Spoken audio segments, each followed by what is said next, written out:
How's it going, everybody? Welcome back to another video. So if you guys did not hear yet, Ben Walke, the community manager for Star Wars Battlefront 2, is leaving. He is taking a producer role at DICE, and he's taking the next step. He's going up the ladder, he's getting a better job, and with that, he is leaving the position of community manager. And I just wanted to give my thoughts on that whole situation and sort of go over everything that Ben did and just sort of talk about how much of a difference he's made for this community. Now, Ben showed up about, 5 or 6 months after the game's launch, and before Ben, I didn't even know that there was a community manager because he didn't ever say anything. I think he went by Sledgehammer, but he did so little talking to the community that the community basically had no idea what we were getting with content. We heard nothing from the developers. We went a good 4 or 5 months without hearing a single word of future content. We knew that future content was planned for the game, we just had no idea what was coming. So when they did the progression overhaul and stuff, that was around the same time that Ben showed up, and ever since then, it's been a completely different experience. Ben completely changed the way that community managers work with their community. I followed a number of different games before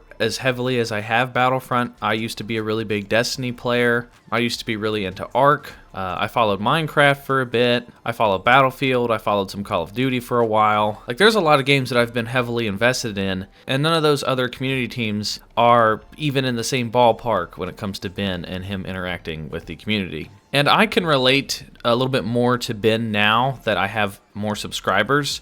Back when I was a smaller channel, sitting around 20-ish thousand subscribers, I didn't really know how a lot of things worked. I wasn't interacting with as many people. I didn't have as big of a following. Now I have 85,000 YouTube subscribers. I've got 4,000 followers on Twitch. I have 1,000 people in my Discord. 8,000 people follow me on Twitter. I have about 1,000 on Instagram. So I'm interacting with a bunch of people every single day. And a lot of people look to me for answers if there's ever a problem. For example, if there's ever any drama in the Discord or people are in an argument on Twitter, people look to me for answers, and I'm just one person. So I can relate to Ben a little bit better now because Ben was put in a position where he had to answer to the community. The community was very angry. They did not like the state of the game, and everybody's looking to him now for answers.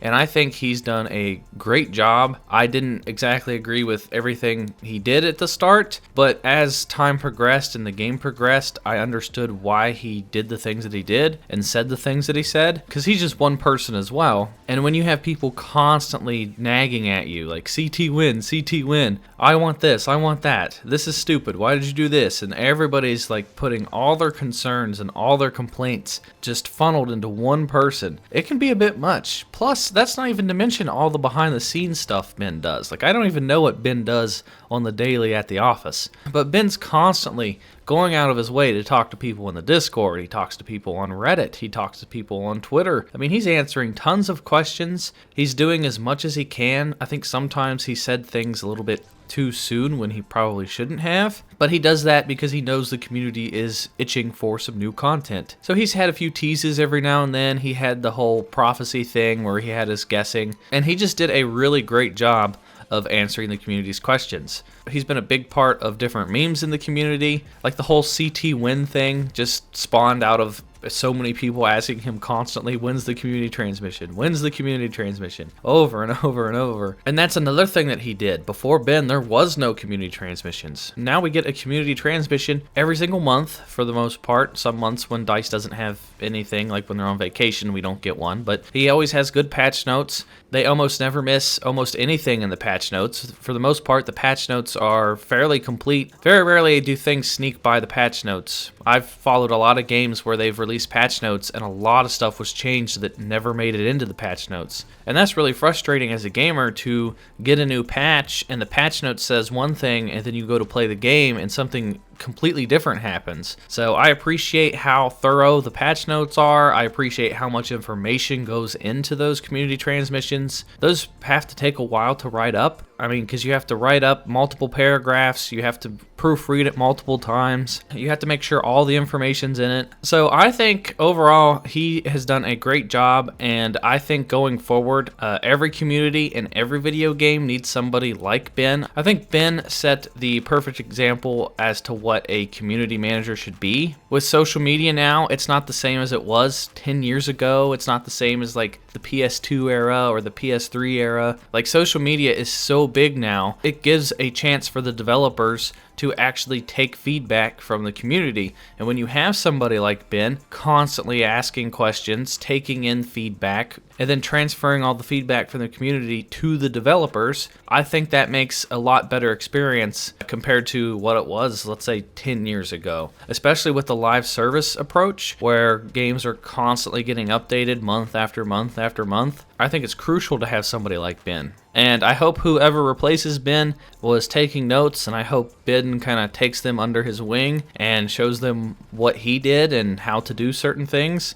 Because overall, I think he did a really great job, and it kind of sucks that he's leaving because I really liked what he did for this community. I think Battlefront 2 did a complete 180 compared to what it was at launch, with both the community and the content in the game. And I think the only way that games could improve more on communication is with more like developer interaction. Because a lot of the community gets really excited when the developers tweet or answer any kind of questions. Like when Dennis shows up on Twitter, everybody freaks out. When the hero designer tweets something about hero changes, everybody gets excited. So I just wish that the developers themselves would take a little bit more feedback and answer some more questions. They originally said that they were going to do some like Q&A video streams and stuff with the developers, which sucks that they never got around to that. I think that would have been a great way to help address some of the concerns of the community. So there's always room for improvement when it comes to communication. But overall, I am thankful for what Ben did. And from a creator standpoint, I was actually able to learn a lot from Ben. I think I've grown as a person because Ben has put information out there that I just previously didn't know about. Like, Ben has gone out of his way to explain how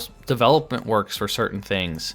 Like, I originally thought that DICE could just make skins as easy as modders do, because the modders can throw out a new skin week after week after week, and some of the modded skins look phenomenal. But there's more to it than just making a modded skin. Like, to make a skin for a new hero can take months, depending on how much detail goes into his skin. And a lot of the bug fixes and the development stuff, like, I had no idea about how long some of the things took to develop a video game until Ben put that information out there. So because of Ben, the content that I make now is completely different than it was, let's say, 60,000 subscribers ago. I had a completely different outlook. I was angry at the game. I was angry at the developers. I was angry at the whole process, and now I understand why things take so long. I understand that it's just not all EA corporate greed. The developers are actual human beings working on this game. They all listen to feedback, they take in feedback. But basically, to sum it up, I think Ben did a really great job. He taught me a lot. I think the community learned a lot from him. I think every other video game company should hire somebody like Ben and should take examples from what Ben did. And I think the community is going to miss him, and I wish him the best luck with whatever future thing that he does. But that basically sums up my thoughts on the whole situation. Let me know what you guys think down in the comment section down below. Let me know what you guys thought of Ben down in the comment section down below. And yeah, that's going to do it for me, guys. If you're new here, hit that subscribe button. If you guys enjoyed the video, please give it a thumbs up. And then if you haven't yet, follow me on all social media at Swanee Plays Games. You can follow me on Twitch at Swanee Plays Games Live. And then you can join the Discord. All the links are found in the description down below. And that's going to do it for me, guys. And I'll talk to you all in the next video. Will you join me?